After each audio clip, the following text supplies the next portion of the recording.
Okay, now we're going to talk about qualitative research. And to use this as an example, there's a phrase that we often hear, probably not as much as we used to, says this goes something like spare the rod and spoil the child.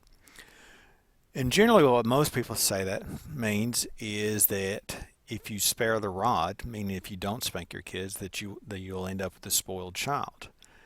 And for the most part, I think most people would agree with that. However, there is a another interpretation of that in that you should spare the rod and spoil your child. So what is it? We have two different meanings for that. Now, the implication for that is for qualitative researchers is if you don't clarify what somebody means by something that they say, or if you ask them to tell them about something and you don't make for sure that you understand what they mean by that, then you could end up with flawed answers. It's just like using a wrong analysis on statistical data. You end up with a completely different answer than what you intended. Now, just because we agree with something, if those of us conducting the research study, that doesn't necessarily mean, and of course that has to do with reliability. Do we have consensus about what we mean? That doesn't mean that that is the accepted example or accepted interpretation of something, which has to do with validity. There was one of the examples that we had on validity and reliability where we're analyzing aggressive behaviors.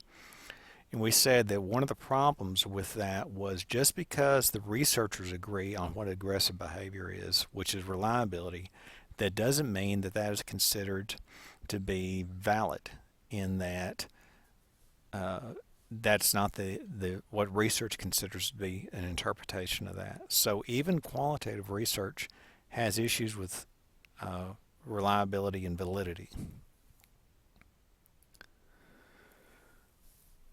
One of the things, as an example, that I might be interested in studying is the effects of alcoholism on immediate families. One of the ways I could go about doing that is to go to an AA meeting and ask for volunteers to participate in a study. If I were to do that, then it would be important to include that in a description of my qualitative research. If I'm asking for people to describe their experiences and being in the family of an alcoholic. Of course, we're talking to a recovering alcoholic at an AA meeting, but we want to talk to their immediate family. So that's one way. The other way that we might do it is through somebody that we know. And this does happen sometimes, especially in these courses at this level, is if somebody wants to study something like alcoholism, that's an immediate problem that they have in their family, then they start asking their family members questions. That's probably not the most appropriate thing to do. If that were to happen, it's important that that get reported. The problem with that is it's very difficult to not be biased when you're dealing with somebody who's as close as your own family members or somebody who's close to your family. Sometimes it's hard for the researcher to get the participants to answer questions. The participants may be reluctant to reveal everything that they really feel about the effects on the immediate family of an alcoholic because they don't want to hurt the person's feelings. They don't completely trust the person. So there are some things about qualitative research that can be unethical or inappropriate to do. I guess that's a better word for it, is it's inappropriate to do that. No matter how the study is conducted, what we hope to find in the research articles that you look at is somebody being completely open and honest about the way in which the research study was conducted.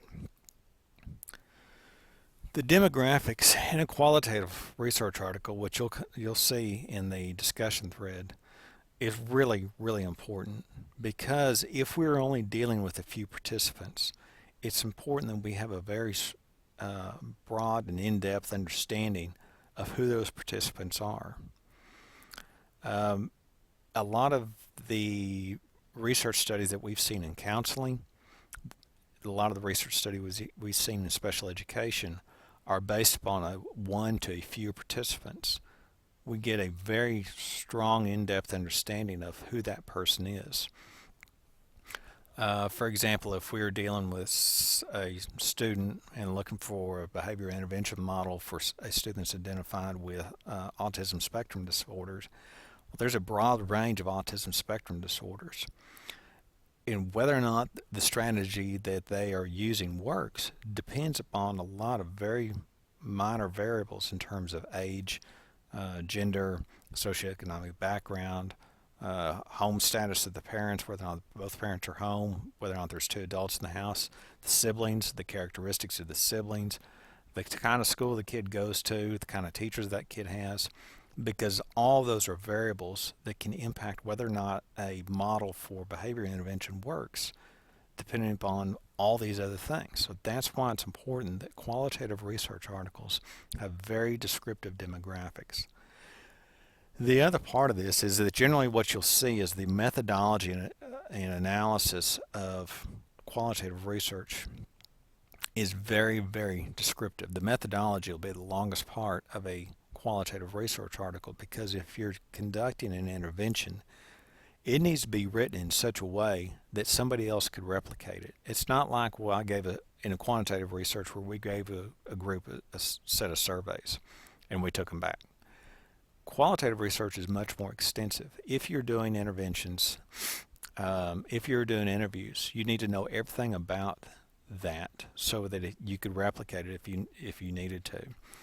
And as you are analyzing qualitative research articles, you need to look at it through that lens of, could you replicate the study if you had to? Is it that descriptive?